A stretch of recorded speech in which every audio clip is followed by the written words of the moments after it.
Hello student, स्वागत है आपका प्रथम क्लासेस यूट्यूब चैनल में।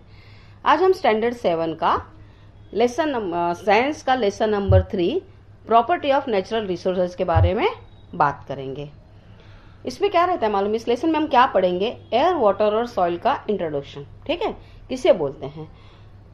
ये तीनों लाइफ के लिए बहुत ही इम्पोर्टेंट है और नेचर को बैलेंस में रखते हैं।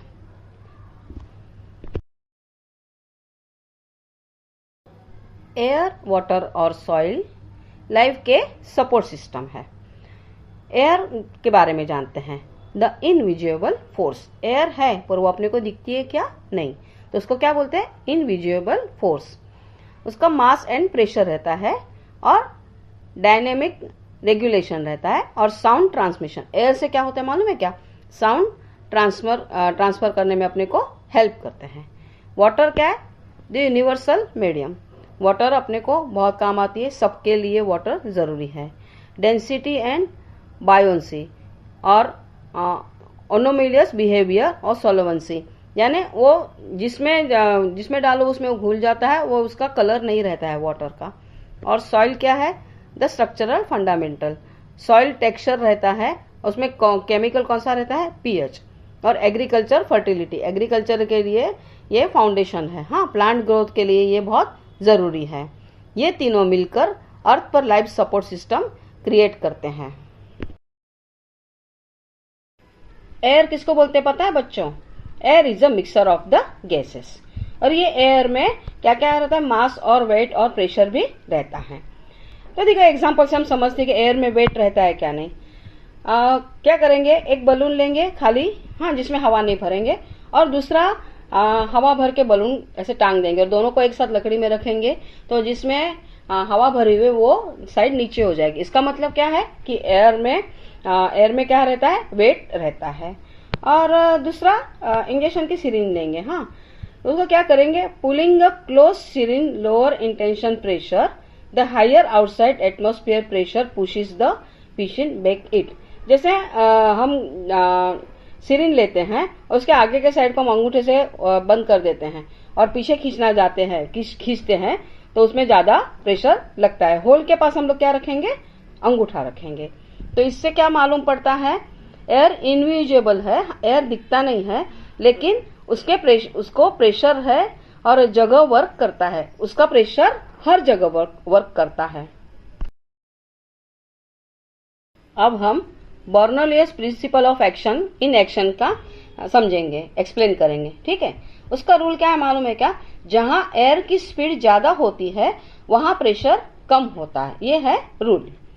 स्ट्रॉ फाउंटेन एक्सपेरिमेंट से दिखाया गया है कि फर्स्ट मूविंग एयर लिक्विड को ऊपर पुश करता है। जैसे हम एक ग्लास में लिक्विड लेते हैं और उसे ऐसे गोल गोल घुमाते हैं स्ट्रॉ से, तो लिक्विड क्या आता है? ऊपर आता है। ये प्रिंसिपल कहाँ काम आता है? एरोप्लेन्स में भी और स्प्रे में भी काम आता है। क्या प्रिंसिपल है इसका? कि समझ में आया? जहां एयर की स्पीड ज्यादा होती है वहां प्रेशर कम होता है। एयर की स्पीड जितनी ज्यादा रहेगी वहां प्रेशर कम रहेगा। ठीक है। The pressure of air decrease when it velocity increase and increase when velocity decrease. ठीक है। Air as a dynamic medium. हाँ, मीडियम पहले देखेंगे। Humidity and कंडेंशन।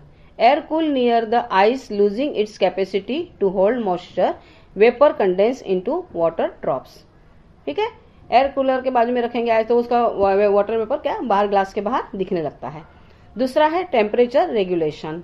Water vapour and carbon dioxide observe the redistribution the earth's reflected heat, keeping the planet surface warm enough for life. ये किसका है? ये अपने बारिश गिरती है ना, वाटर वेपर होता है, उसका ये परिणाम है। और sound transmission. Air density increase in winter, transmitting sound more clearly that hearing a distance train whistle on a cold morning. In winter में है ना, इसका साउंड इसका डेंसिटी ज्यादा रहती है। ठीक है। तो इसमें क्या बताया गया है? वार्म एयर ज्यादा मॉइस्चर होल्ड करती है। कूलिंग होने पर वाटर वेपर ड्रॉपल में कन्वर्ट हो जाते हैं। ऐसी प्रोसेस में क्या बनता है? क्लाउड बनता है, फॉग बनता है, रेन, और बाद में रेन बनता है। अभी हम जानते हैं nature of water, density and buoyancy. इसमें क्या बोला है, वाटर की डेंसिटी और बुयोंसी प्रॉपर्टीज एक्सप्लेन किया गया है। सॉल्ट वाटर की डेंसिटी फ्रेश वाटर से ज्यादा होती है, इसलिए ऑब्जेक्ट क्या होता है, सॉल्ट वाटर में इजीली फ्लोट करते हैं।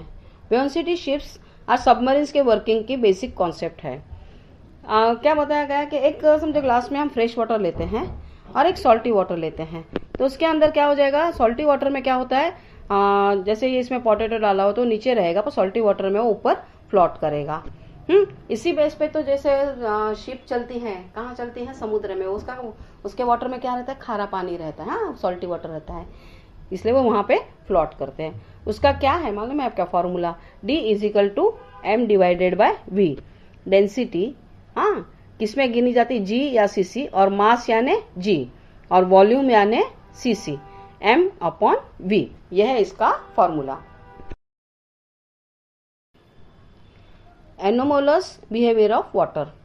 वाटर का स्पेशल प्रॉपर्टी है, पता है आपको, नॉर्मली सब्सटेंट कूलिंग पर श्रिंक होता है, लेकिन वाटर 4 डिग्री के बाद एक्सपांड होना स्टार्ट करता है। इसकी वजह से आइस वाटर पर फ्लोट करता है, लेग्स कंप्लीटली फ्रीज नहीं होते। ये एक्वेटिक लाइफ को सर्वाइव करने में हेल्प करता है। क्या होता है मालूम है, usually density increase as the temperature drops. Water is the exceptional, it expand and its volume increase below 4 degree. 4 degree के बाद उसका वॉल्यूम क्या हो जाता है, बढ़ते जाता है। This anomaly insurance ice floating insulting and aquatic life below during harsh winters. Winter में भी एक्वेटिक लाइफ इसमें नीचे रहती है या समुद्र में रह सकती है। वाटर को यूनिवर्सल सॉल्वेंट कहा गया है क्योंकि वाटर बहुत सारे सब्सटेंट को डिसॉल्व कर सकता है। अब इसमें इंपॉर्टेंट टर्म कौन से, सोल्यूट जो डिसॉल्व होता है, सॉल्वेंट जो डिसॉल्व करता है, और सॉल्यूशन जो फाइनल मिक्सर होता है। यह प्रॉपर्टी ह्यूमन बॉडी और इंडस्ट्री दोनों में इंपॉर्टेंट है। अभी fluidity, hydraulic power generate and water transport. Second है coolant, temperature control in motor vehicle engine. तीसरा है universal solvent, diagnostic excretion laboratories and factories. और चौथा है cleaning, bathing and washing cloth. Soil का कलर एंड स्ट्रक्चर के बारे में अभी बात करेंगे। सॉइल कलर डिपेंड्स करता है ऑर्गेनिक मैटर, आयरन कंटेंट और moisture. Dark soil usually fertility होता है। सॉइल स्ट्रक्चर एग्रीकल्चर के लिए बहुत इंपॉर्टेंट है। Colour is divine by texture, organic and chemical, iron, lime, ठीक है। It indicates fertility, drainage and water capacity. Structural taxonomy क्या है, कोलुमिनर, लेमिनियर, थर्ड है ग्रेन्यूलर, और फोर्थ है block shape. Good structure ensure proper oxygen supply and water drainage for root growth. Different type के हम soil देखेंगे। पहला है सैंडी सॉइल। इसका क्या रहता है मालूम है, लार्ज पार्टिकल्स रहते हैं और वाटर जल्दी ड्रेन होता है इसमें से। दूसरा है सिल्ट सॉइल, मीडियम पार्टिकल्स रहते हैं उसके और फर्टिलिटी अच्छी होती है। और थर्ड है clay soil, very small particles और वाटर होल्ड ज्यादा करता है। हर सॉइल टाइप का एग्रीकल्चर में डिफरेंट यूज होता है। सैंडी सॉइल का पार्टिकल्स क्या रहते हैं, लार्ज, ठीक है। और ड्रेनेज स्पीड कितना रहता है, रेपिडली ड्रेनेज यानी जल्दी होता है, जल्दी से। और न्यूट्रिशन कैपेसिटी इसकी कितनी रहती है, लो न्यूट्रिशन कैपेसिटी। सेकंड है स्टील सॉइल, उसके पार्टिकल्स कैसे रहते हैं, मीडियम पार्टिकल्स, और उसका ड्रेनेज भी कैसा रहता है, ड्रेनेज स्पीड क्या रहता है, मीडियम रहता है, मीडियम ड्रेनेज। और इसका प्लॉग करने के लिए क्या रहता है, मॉडल प्लॉगेबल। और चौथा है हाई ऑर्गेनिक मटेरियल, ठीक है। और तीसरा है clay soil, small smooth particles रहते हैं, हाई वाटर होल्डिंग कैपेसिटी। हाँ, क्ले सॉइल में क्या रहता है, वाटर होल्ड करने की कैपेसिटी ज़्यादा रहती है, इसको ब्लॉक करने को क्या है, हार्ड रहता है, और लो इंटेंसिटी परमिटेबल, इसमें इंटेंसिटी क्या रहती है, लो रहती है। प्लास्टिसिटी का मतलब क्या है मालूम है क्या, सॉइल को डिफरेंट शेप में मोल्ड करना, यानी जो सॉइल है उसको अलग अलग शेप में बनाना है, ठीक है। The property of the soil to be given are required shapes. पहला है चाइना क्ले। हाँ, इसमें क्या होता है, इससे क्या बनता है, इसका कौन सा कलर का रहता है, व्हाइट कलर का रहता है। बिकम्स हार्ड और glaze upon heating, use for crockeries and lab appliances, यानी लैब में जो यूज होता है और हम जो क्रॉकरी यूज करते हैं वो क्या करते हैं, उसको मोल्ड करते हैं और उसको हीट करते हैं, ठीक है। और सेकंड है टेराकोटा सॉइल। ये कौन से कलर का रहता है, रेड कलर का रहता है। Excellent for structuring baking, use for decorative articles and plant pots. वो छोटे छोटे गमले बनते हैं ना, वो रेड कलर के रहते हैं, उसको क्या बोलते हैं, टेराकोटा सॉइल। थर्ड है साधु ऑयल, साधु सॉइल। साधु सॉइल यानी अपनी साधु माटी रहती है ना, वो उसका कलर क्या रहता है, व्हाइटिश कलर रहता है, और highly mouldable, traditionally use for making statue and idols, यानी ये मोल्ड जल्दी हो जाता है, यानी उसको हम आराम से उसको मोल्ड कर सकते हैं, जो चाहिए वो शेप दे सकते हैं। उसका यूज कहाँ होता है, मूर्ति बनाने के लिए, गणपति की मूर्ति वगैरह बनाने के लिए। और मुल्तानी सॉइल, मुल्तानी मट्टी सॉइल यानी मट्टी, naturally absorb and purifying, widely use in the cosmetic. Multani mitti क्या होता है मालूम है, वो कॉस्मेटिक में ज्यादा यूज की जाती है।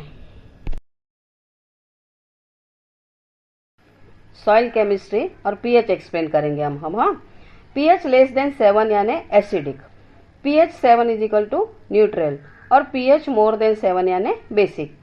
प्लांट्स की ग्रोथ के प्रॉपर पीएच पर डिपेंड करता है। फार्मर सॉइल टेस्टिंग करके फर्टिलाइजर यूज करता है, यानी वो जब हम फार्मर फर्टिलाइजर डालते हैं तब उसका क्या करते हैं मालूम है क्या, पीएच टेस्ट करते हैं। To determine the pH 1:2 mixture of soil and water is tested using indicators. Electrical conductivity test further verify soil characteristic. यानी 3 प्रकार का रहता है, न्यूट्रल सॉइल रहता है, और बेसिक सॉइल रहता है, और एसिडिक सॉइल रहता है। आपको पता है बच्चों, 5 दिसंबर को वर्ल्ड सॉइल डे मनाया जाता है। सॉइल फर्टिलिटी डिक्रीज के हम रीजन समझेंगे, और इसका क्या यूज करना है, इसको कैसे सॉल्व करना है। फर्टिलिटी कम क्यों हो रही है, ओवर फार्मिंग करेंगे, पोल्यूशन है, और डिफॉरेस्टेशन यानी फॉरेस्ट कट हो रहा है। उसका सॉल्यूशन क्या है, ऑर्गेनिक फार्मिंग करना चाहिए, क्रॉप रोटेशन करना चाहिए, और कंपोस्ट यूज करना चाहिए। अभी फर्टिलिटी कम क्यों हो रही है, एक्सट्रीम पीएच। एक्सट्रीम पीएच रहा तो क्या हो जाता है, एक्सट्रीम पीएच किसको बोलते हैं, 6 से कम और 8 से ज्यादा, ठीक है। फिर लो ऑर्गेनिक मैटर यानी कंट्रीज यूज किया जाता है। फिर पुअर ड्रेनेज पुअर रहा तो repeated cultivation of the same crop घड़ी घड़ी आप उसको वही सेम क्रॉप लगाओगे तो उसका फर्टिलिटी कम हो जाते हैं। Continuous use of saline water, और एक्सक्यूज केमिकल फर्टिलाइजर या पेस्टिसाइड यूज किए तो क्या होता है, वो उसकी फर्टिलिटी जमीन की कम आती है। Following excessive crops like wheat, fertility must be restored bye cultivating leguminous plant, यानी पीनट, मूंग, पिया, सोयाबीन। यानी पहले कभी गेहूं लगाने का, उसके बाद सोयाबीन लगाने का, उसके बाद क्या लगाने का, ग्राउंडनट लगाने का, ऐसा सब इसका एक रोटेशन बनाना चाहिए, तो उससे क्या होता है, फर्टिलिटी कम नहीं होती है। The interconnected biosphere, air, water और सॉइल एक दूसरे से कनेक्टेड है। एग्जाम्पल, एयर रेन क्रिएट करता है, वाटर प्लांट्स ग्रो करता है, और सॉइल न्यूट्रिएंट्स प्रोवाइड करता है। अगर एक सिस्टम डैमेज हो गई तो पूरा इकोसिस्टम इफेक्ट करता है। अभी ऊपर स्काई ब्लू क्या करता है, atmosphere pressures holds and system together while green house gases trap essential warmth, वो वाटर वेपन होता है, उसकी वजह से बारिश गिरती है। ये काम कौन करता है, एयर की वजह से। और कैन या till acts as a universal solvent carrying dissolved nutrition from the soil directly into the roots of the plant. फिर वाटर क्या करता है, उसका पानी जो आता है बारिश का, ठीक है, तो वो नीचे लेके जाता है। और terracotta granularly structural physically converts water while providing meta oxygen to root system, यानी क्या करता है, सॉइल न्यूट्रिशन प्रोवाइड करता है। ये तीनों एक दूसरे पे डिपेंड है। एक भी सिस्टम गई तो एक भी सिस्टम खराब हुई, डैमेज हुई, तो पूरा इकोसिस्टम क्या होता है, उससे फर्क पड़ता है।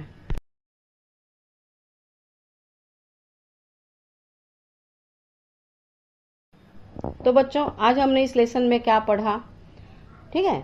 एयर प्रेशर, एयर क्या करता है, प्रेशर क्रिएट करता है और टेम्परेचर रेगुलेट करता है।